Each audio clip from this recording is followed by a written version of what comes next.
So now that we're recording, what's going on, family? It is your boy Wallstreet Ray tuning in to another edition of the weekly Outlook call. Today's date is Sunday, January 14th, 2024.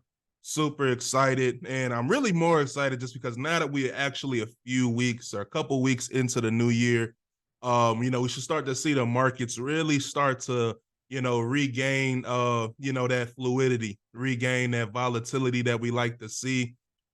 Typically, when the major institutions and the hedge funds and the big players, they step away from their desk, they go on vacation and stuff like that.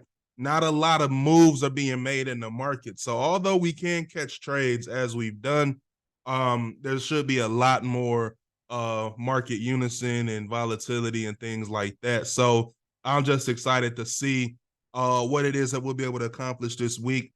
Obviously, tomorrow is actually Martin Luther King's Day. So with that being said, we do have to just be aware that it is a market holiday. There will be no USD news. Not to say that we can't trade, because there are other countries and currencies out there that we could possibly benefit from.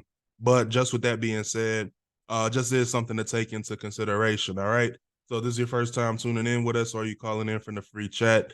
We do these calls every Sunday just to give you guys a solid framework to be able to follow going into the new week.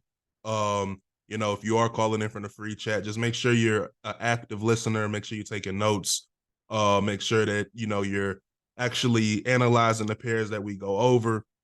So that way, even though this is the only call you get with me, you'll still be adequately prepared for the particular trade setups that we take. And obviously, if you're a part of the VIP community, you'll be a little more prepared to take some of these positions. All right. So with that being said, last week was pretty solid, right? It wasn't the best week I ever had, but I took like a loss on Nas.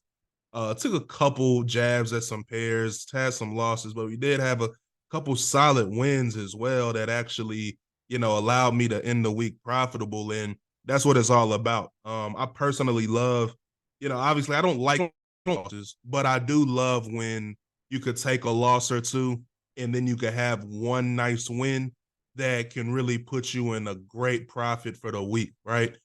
Because I feel like it's very pivotal and very impactful as traders for us to understand that losing is a part of trading. So when you can actually visibly see that for yourself, you can actually see like, oh, wow, I took two losses and one win made it all back and some, right? That's a great thing. And it's a great realization to have as a trader.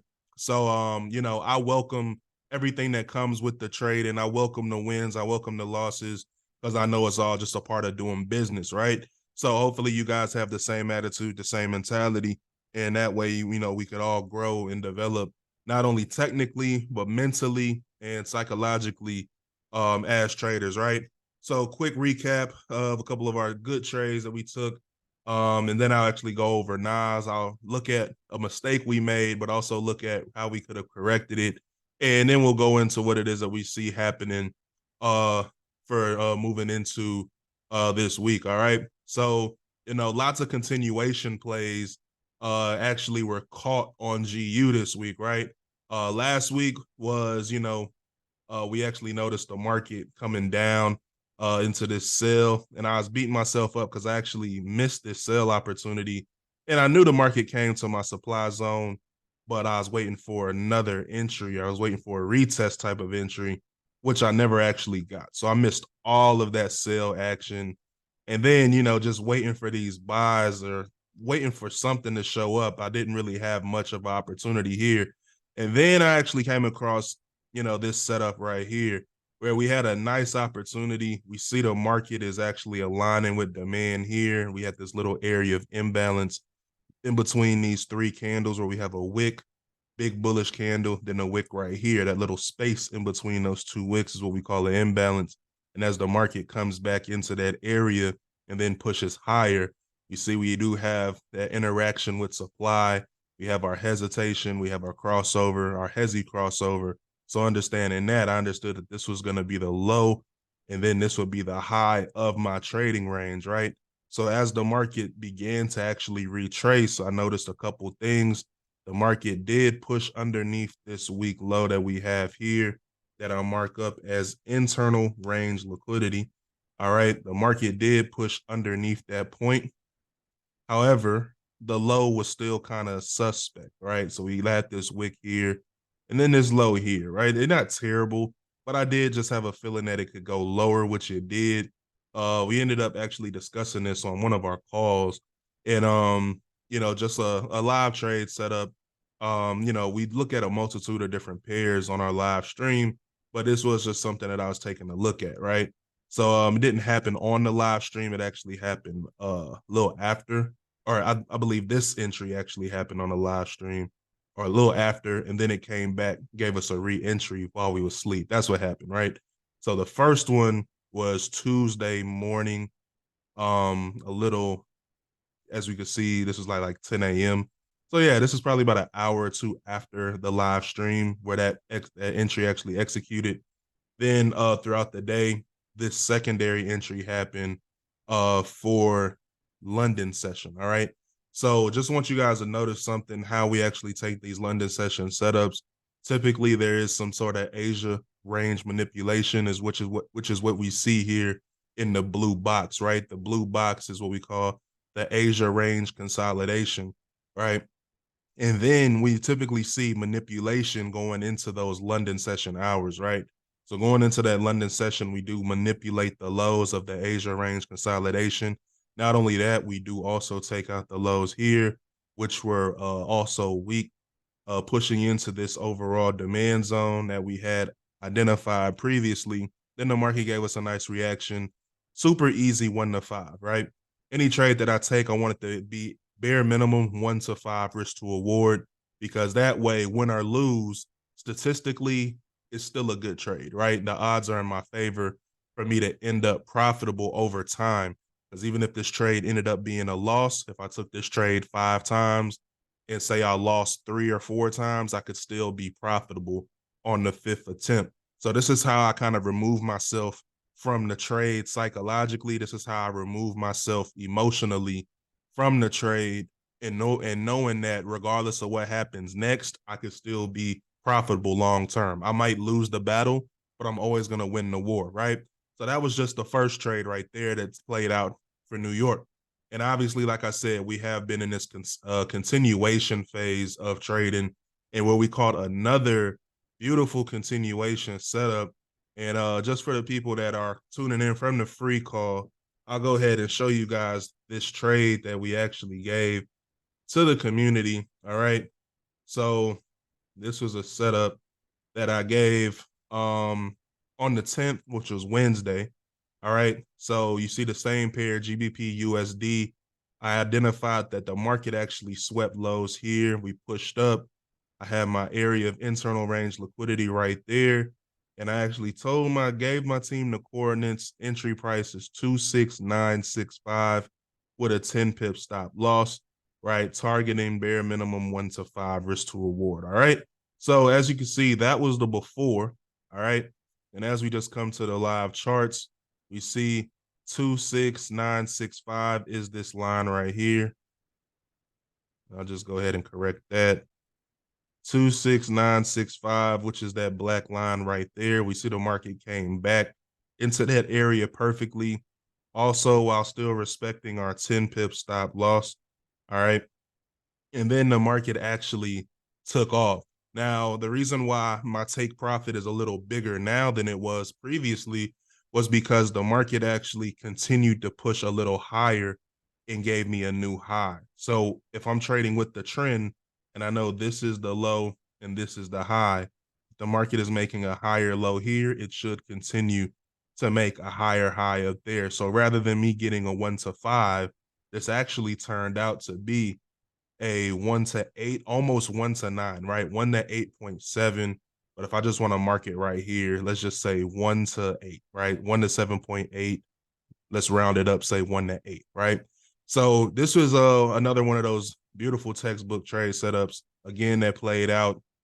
Just understanding the order flow, understanding that we see demand is respecting in this stair step pattern, right? So demand respects here, pushes up, comes back, respects here, pushes up, comes back, pushes up, comes back. And we see that stair step pattern where the market is continuously respecting demand on its way up, right? So in understanding that, took entries here, knew that it should make new highs since it's in an uptrend.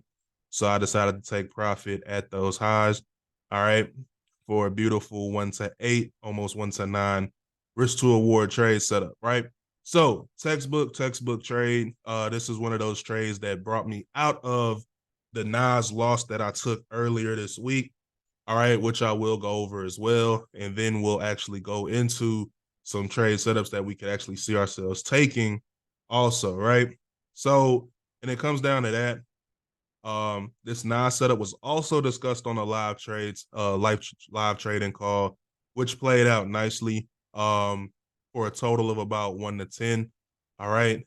But with that being said, the market came back down here, and I actually bought a little prematurely. I believe I bought around here, and then my stop loss actually got hit.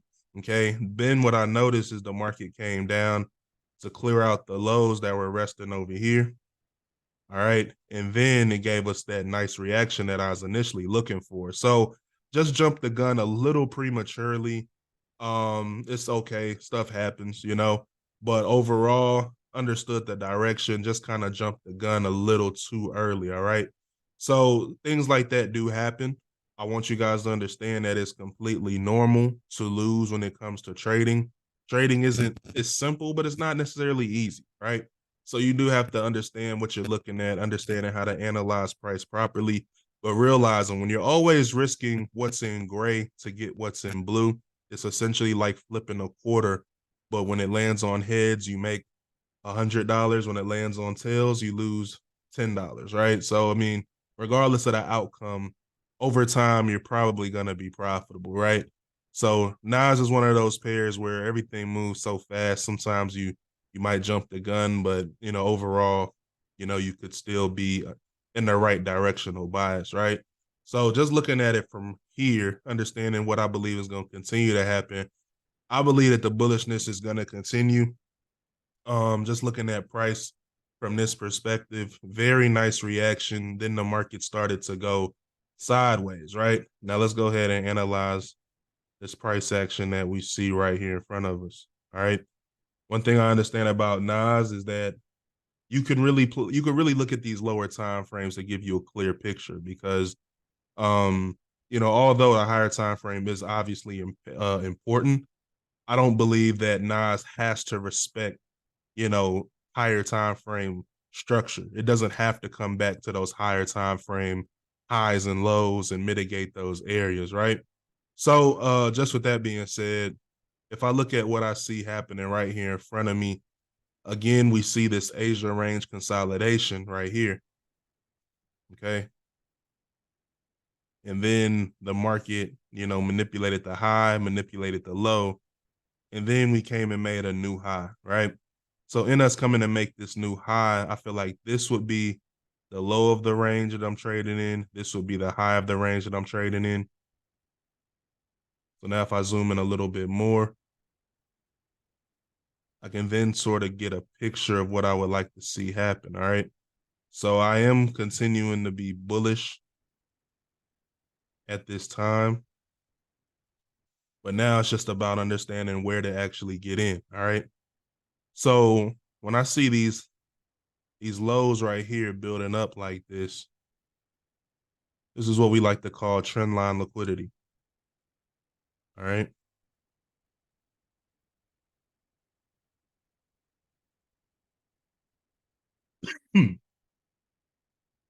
So in understanding that, I do believe that these lows or this trend line will get taken out. But on top of that, I feel like once it is taken out, we'll have more of a reason for the market to continue bullish again. All right. So that being said, I see us manipulating these lows, then continuing to make new highs. All right. Now, how low will the market go? We just have to kind of wait and see. My first guess would be to say we can come and respect this area here. but there is also the possibility that we come and take out these lows also. All right.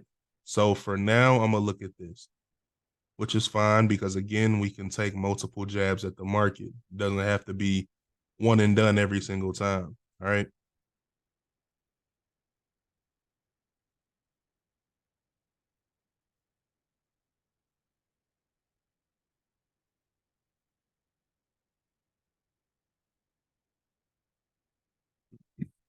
We look here.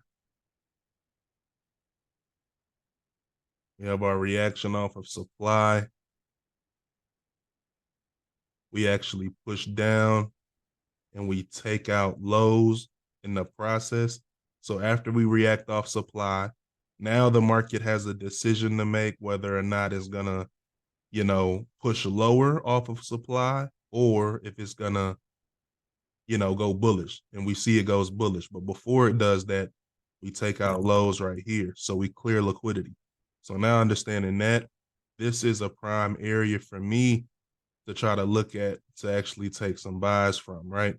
I might actually move this area of demand up just a little bit or widen it up a little bit because sometimes if it's too narrow, it'll come right to it, but it won't tag us in, all right? So I'm going to open up that area of demand just a little bit just to make sure our entry gets filled. And then from there,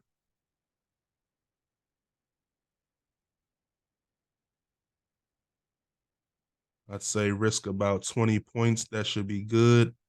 And then we're going to go target that high, right? So that gives us a 1 to 6.5 risk to award. And as I explained before, as long as it's over 1 to 5, that's what I personally feel comfortable taking. And that doesn't have to be the rule for everybody. I know people that take 1 to 3 and they're comfortable with that. I know people that do 1 to 2 risk to award. I personally don't recommend that because essentially you have to be right a lot more often, right?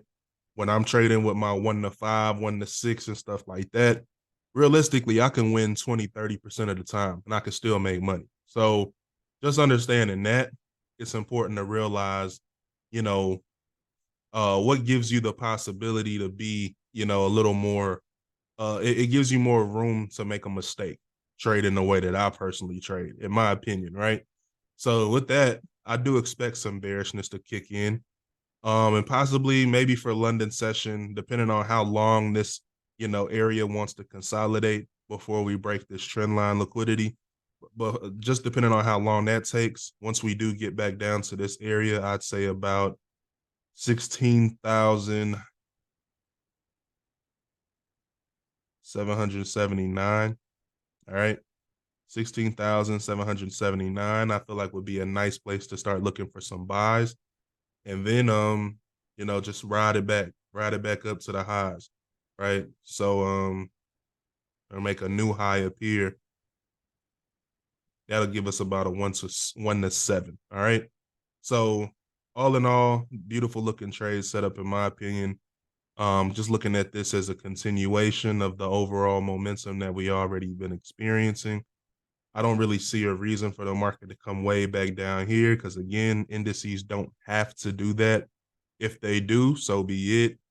But it's not something that I see as a necessary requirement the way that I look at currency pairs. Like when it comes to currency pairs, I need to see it mitigate a high or a low. But when it comes to indices, a lot of times, you can go based off the momentum and look more at the immediate liquidity based on the time frame you're trading, more so based on the higher time frame, right? So that's Nas, that's my setup there. All right. Again, this is recorded, so you guys will be able to play that back. Okay. GBP USD. I am expecting one more push bullish. I do expect this to actually give us a drop eventually, though, because just based off the higher time frame, excuse me, I do feel better, but I still got a little cough left. So excuse me. Um, I am expecting the market to go a little more bullish, but I do expect some bearishness to kick in eventually. Just based off of, the higher time frame. We see that this market although it has been bullish for quite a while, just based off of this time frame, it is still some possibility for us to switch over bearish, right? So I'm gonna say bullish more on the intraday perspective. We have the ability to return bearish some point this week, though. All right. So with that being said, if I just look over here to the left, I'm gonna play around with these time frames a little bit so I can find the perspective that I really want to use. Okay. So we do have a little imbalance within those buy to sell candles up there. You got another buy to sell candle up here, real nice. I'm gonna just mark this off, right? It may react up here, it may not, but at least, at the very least, you got to mark it off. And I want to say that the market can come back up to this point, and then once we get up here, I think it would make sense to start looking for some potential sales. I'm also mark up this candle here because that's also a lower time frame buy to sell candle, which I wouldn't necessarily be surprised if the market did decide if it wanted to, come up here and then react.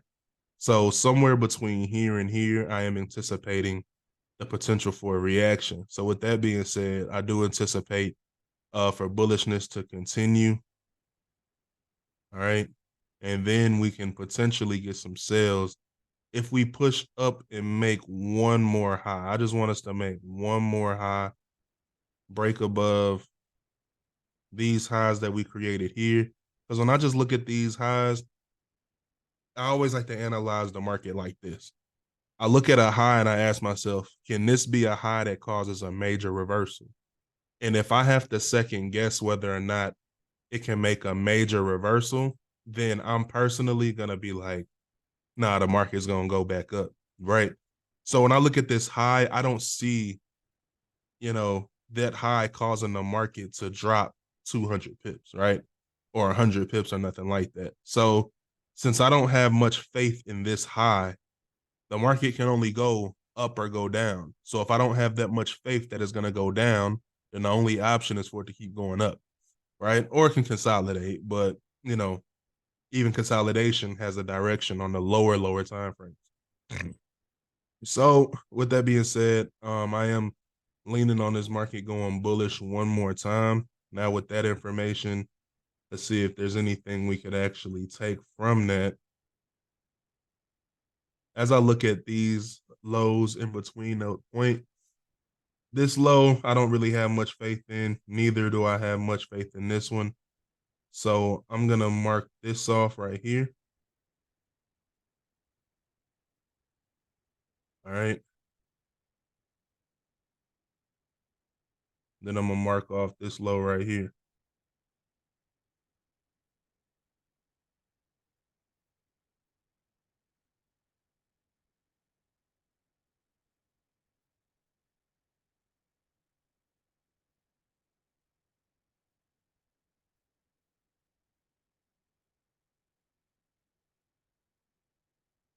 So this low here, I do believe that the market can make a move off of this.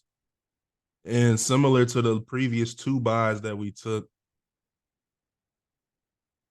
I see the market coming back down, respecting demand one more time, and then pushing up again. All right.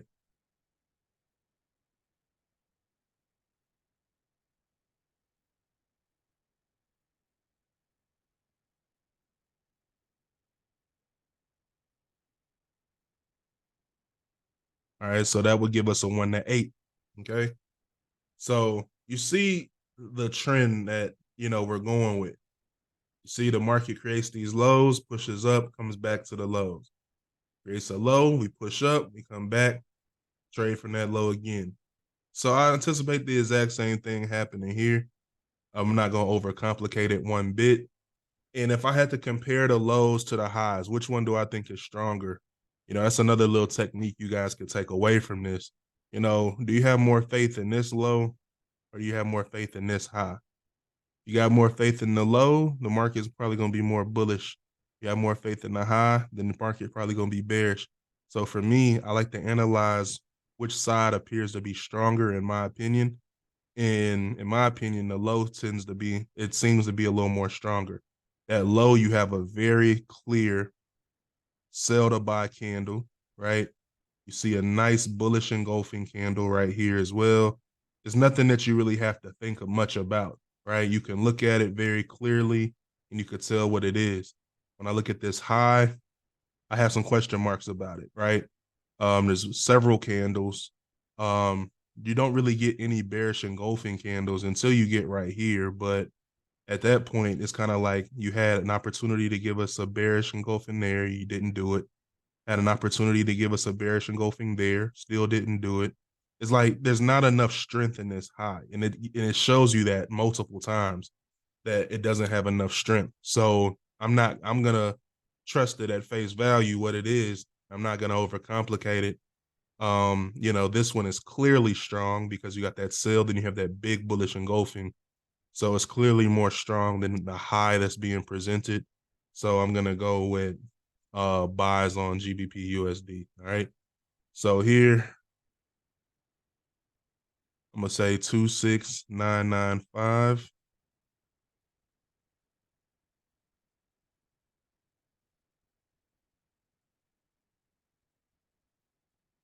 We got any football fans on the call? Y'all seeing these cowgirls get dusted? Any Cowboys fans on the call? Now let me focus up. I'm good at multitasking, I promise. So we could do a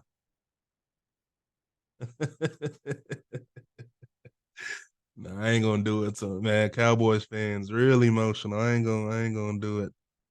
Talking about go Bucks. Are you saying that because you know I'm a Philly fan? Yeah, them Texans last night though. Hey, CJ a different. Hey, I'm riding with my Texans, and you can't even say I'm jumping on the bandwagon because I'm from Houston. I got immunity. I can root for the Texans whenever I want. So if my Eagles start tripping, yes, I'm hopping on the Texans bandwagon because I'm from Houston. I can do what I want. I'm not like these other fans. You feel me? Immunity, yes, sir. You know the vibes. Well, look, back to the call though. GU, man, I'm looking at GU for a nice 1-8, almost 1-9. Risk to award trade setup. I believe that will play out nicely in our favor if we get out down here. I'm expecting a lot of sensitivity to that zone. And I just want to point this out for the people that's on the call. When I give a trade setup, right? This is like one potential, play that the market can give us, right? But as a trader, you got to understand there's a difference between a signal and being a trader in real life, right? A trader in real life understands that this is just one variable that the market can present. You could also get this variable here, right? Because there are times where we believe this to be a strong low, but the market may just slightly overshoot that low, right? The market may overshoot that low. 21-0, by the way. Cowboys going home. But it's just funny. My bad. I'm bad. Listen, I'm focused. I'm sorry. I'm focused. I promise. But you one of the second variables. I'm sorry. One of the second variables. Option A is for the market to come and respect that demand zone perfectly, right? Option B is for the market to slightly overshoot it, but the market will, react quickly and come back into, respecting that area. So that's just something that can happen. And as a trader, you got to be able to have you know, the awareness to understand that, okay, the first option didn't play out. What's my second option here? You know what I'm saying? Because trading is, if you look at, like I was always a big science person, and they say, a hypothesis is if this, then that. You have to create a hypothesis around your trading approach, right? If this happens, then I'm gonna do that. And then if that happens, then I'm gonna do this. And you kind of react to whatever the market gives you. There's no right or wrong scenario. You just have to be able to react because no two trade setups are going to be exactly the same. So the moment you can understand how to adapt to the concepts, right? I never look for the exact same thing to happen. I just look for concepts to follow true, right? And follow through to be true. And that's why I don't look at necessarily each setup to look exactly the same. I look for the same um what is it? I look for the same I just lost the word. I look for the same concept. There you go. I look for the same concept, but I don't look for it to form exactly the same. All right. So the concept is strong highs, strong lows. The concept is the hezzy crossover. The concept is internal range liquidity, and I get in underneath that. But although they all might form different ways, that's completely fine. They can form however they want to form. You know what I mean?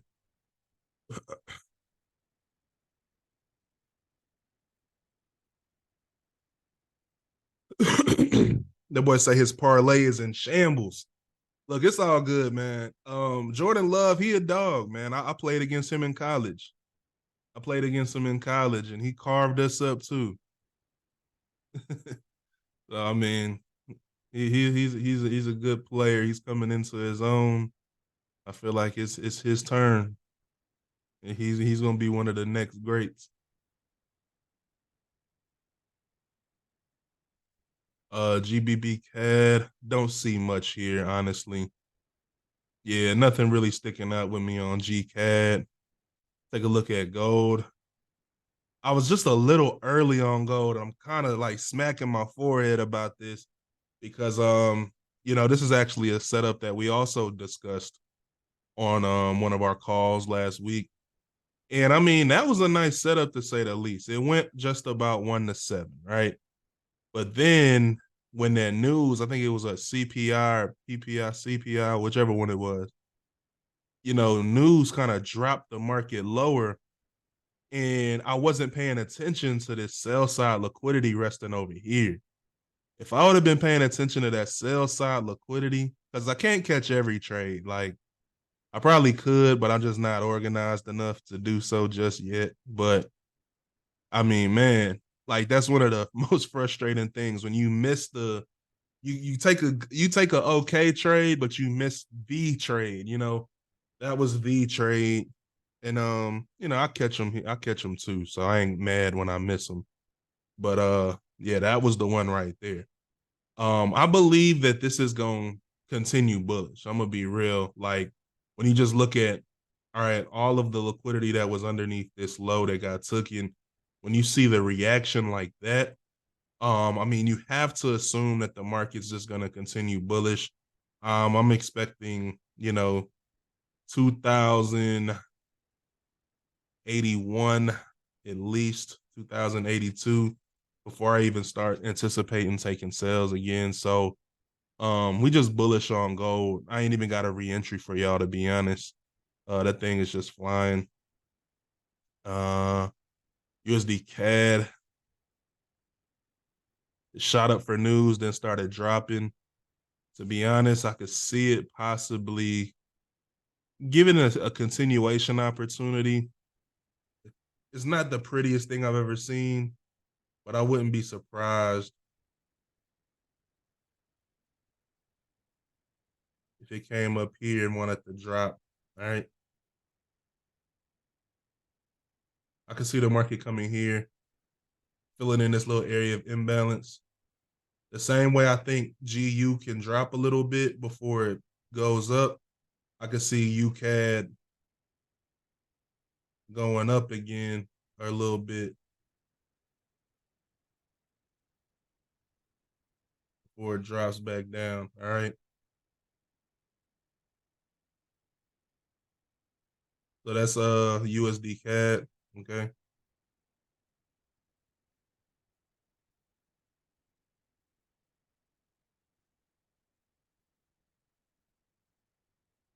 I'm gonna be honest. I don't. This price action over here is the only thing that kind of got me a little against this setup. This ain't really a area I would take a trade from. I'm really just going off of, the fact that, we came and cleared these highs and then, pushed to make new lows, and I'm looking for a lower high. But outside of that, these candlesticks are ugly, right? So just take that into consideration. If you could take the other trades, take the other trades. Like this ain't necessarily my, you know, A plus type of trade setup, right?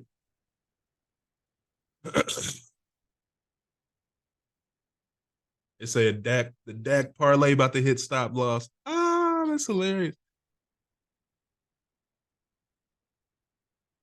That is hilarious. Dollar. Let me see. Do I feel like the airstrikes and war conflicts is affecting good or more bullish momentum as well? I mean, I ain't gonna lie. I don't even know about the airstrikes. Is it you talking about? Is it still Gaza and Israel and stuff? I'm very heavily technical. I'm very heavy technicals, bro. Like that's one thing y'all learn about me. I I think the technicals is the way to forecast the future. You know, so if so, then maybe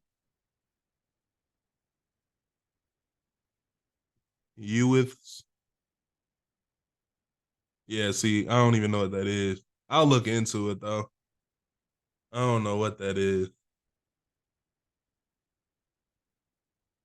I'm not that in touch with the rest of the world right now. I'm gonna be honest. I just be trading. And then I'll take a trade and then I realize, oh, such and such happened. Maybe that's why my trade won. It's kind of like that gold buy. It's like the gold buy when that stuff in the Middle East first started to pop off, right? I didn't know nothing about it. But the moment stuff started going left, I had a gold buy marked up. And then that thing went like 2,000 pips. So I'm just like, I don't know. Like, I'm not going to sit here and say all of this is premeditated, but it just makes you think, like, how is all of this stuff perfectly lined up all the time, you know? But, who am I to say? I don't know. Oh my God. Hold on. Hold on. Yo, we got to pause the stream real quick. Dak just threw another pick six, y'all.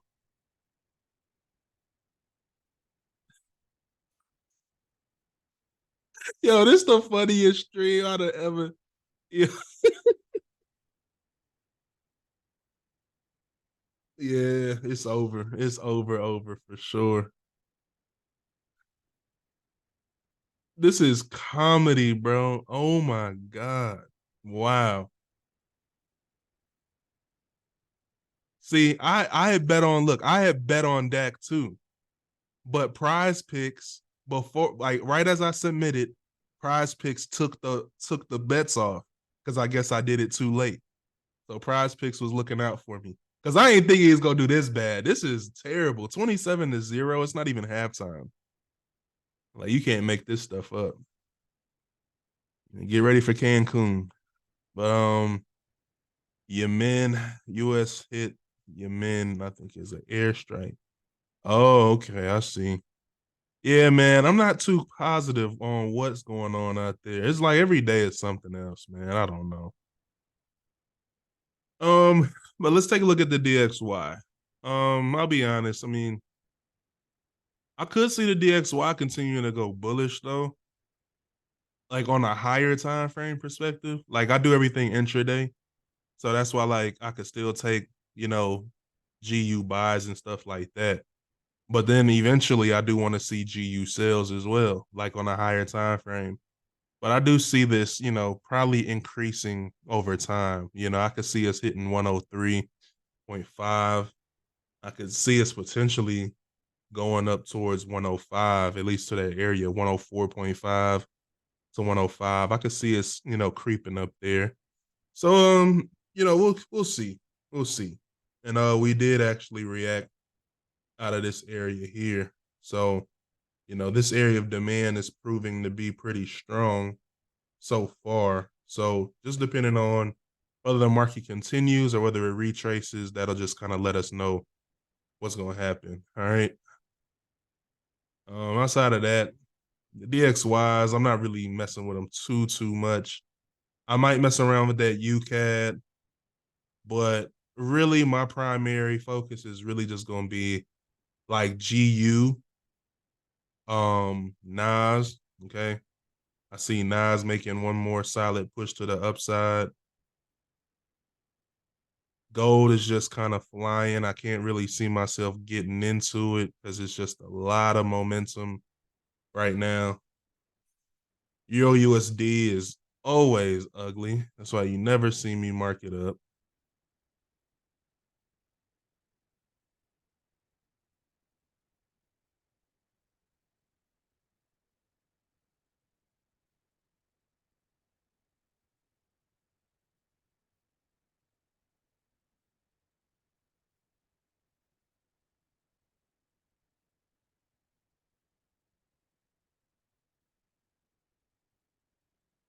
I'm not positive on this Euro CAD, but there's a chance we might react from down here, right? I'm not gonna say put too much onto it. Like I said, there's other opportunities out there. This is just a weekly outlook. None of these are like official signals. I'm just marking this up in case somebody, else is trading this pair, right? In case somebody else is, looking at this currency pair. So if I had to trade Euro CAD, I'd look at some buys down here. I think these highs can get taken. Um, I think these highs, we got like a low resistance liquidity pool up there. If we retrace back into this area, I could see the market continuing back up.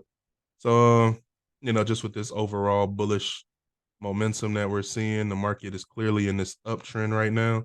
So that's something that I could see happening. Right. Again, not an A plus type of setup, but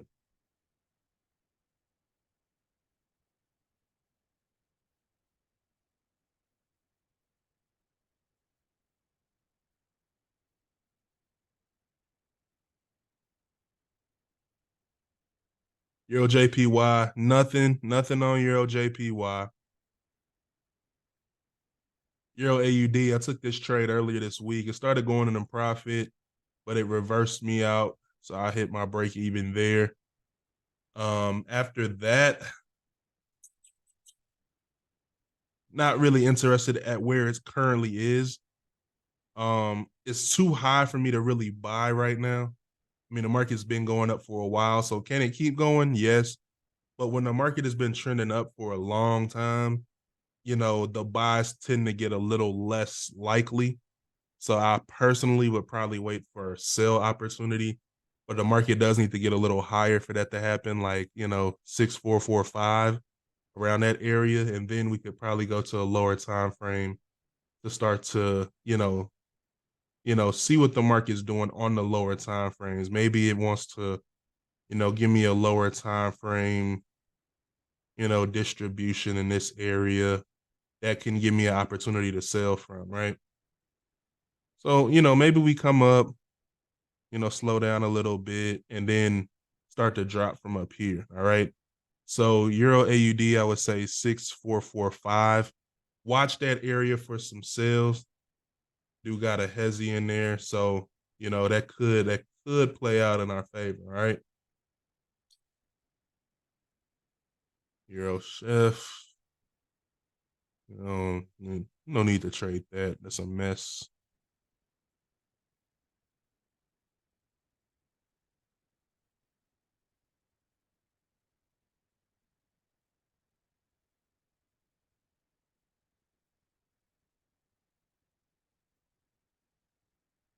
Euro NZD, that's also ugly. GJ, nothing on GJ. See, GJ, we was looking at this buy way down here. We ain't been able to trade it since. It's just been flying up. It ain't giving us no retracements. Because the thing about trading, guys, is like I always want to see the market when it's in this retracement phase. If a market is impulsing, there's nothing I can do. Right. I need to see the market retracing in order for me to take advantage of it. All right. So whenever you see me like just skip over a pair, it's probably because either the market is in an impulse phase or it might be in a retracement phase, but the retracement is just starting and it hasn't retraced far enough for me to take advantage of it. All right. So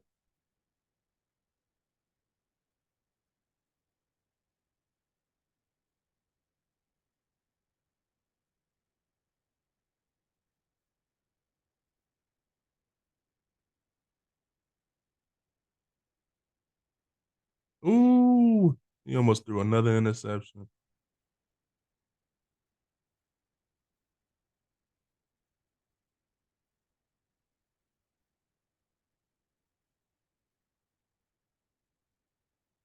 Might get this.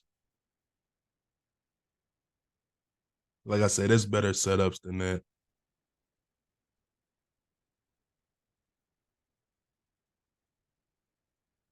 There's better setups out there. But yeah, I feel like that. I feel like that's probably it for me. That'll probably be it for me, guys. Just looking at what we got so far. We'll start the week out with GU, Nas.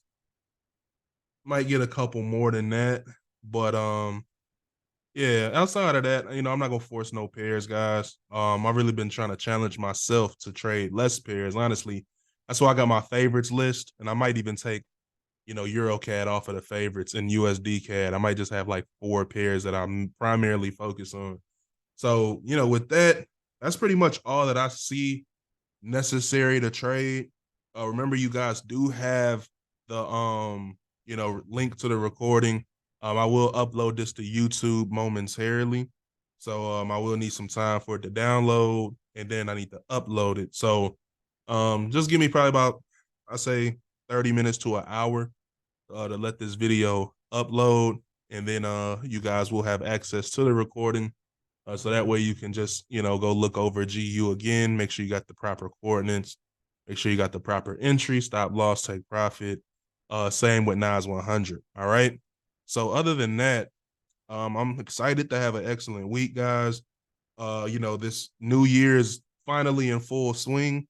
Remember, tomorrow is Martin Luther King Day. So might not get too much volatility, but at the end of the day, it's not like the biggest holiday in the world or nothing. So, there probably could be some opportunities out there still. So let's see what it is that we get. Let's see what type of opportunities the markets provide for us this week. And other than that, I'm excited to have a phenomenal week, guys. If you're calling in from the free chat, I would like to welcome all of you guys to the opportunity to join Trade Genius, where we do several calls a week. We trade live 3 days a week for New York session, and then we do 2 calls for pre-London. All right. So all in all, we do 5 live trading sessions a week, as well as an educational call on Tuesday evenings. So, it's not one of those, communities or mentorships where you join and you barely hear from me, right? I'm very active in terms of the amount of calls that I do. And the group is currently only $60 per month. So I would like to extend the invitation and get you guys to tune in. Because for $60 a month, can't even lie. I mean, I don't really know anybody else that gives you that many calls for that price. All right. There's also trade calls and live trades setups that are given. So if you guys are interested in that, just tap into the free what is it? The free, I'll pull it up here. This is the link right here, that WAP checkout right here. This is the link. As you can see, we got a 5-star rating on the WAP platform. And then the course, right? So tradegeniusacademy.co. That's the course where you can get the full A to Z breakdown of how it is that I trade, with recordings and case studies, things like that. I'll also be adding a few case studies to there momentarily for everybody that already has it. And if you already have the course, I need you guys to remember this, all right? Please check the course within the next hour or two, because there's going to be a new video in there talking about how you get access to the course student group chat. All right. I know a lot of y'all have just been kind of trading and doing your thing. I want to make sure we could all communicate and stuff as well. So if you do have the course, I want you to check in about an hour or two when everything is uploaded. So that way you guys can get access to the course students chat. All right. Other than that, that's all I got for you guys. I appreciate y'all. Much love. And I will see you guys at the top or from the top because the bottom is way too crowded. All right. Much love and peace, guys.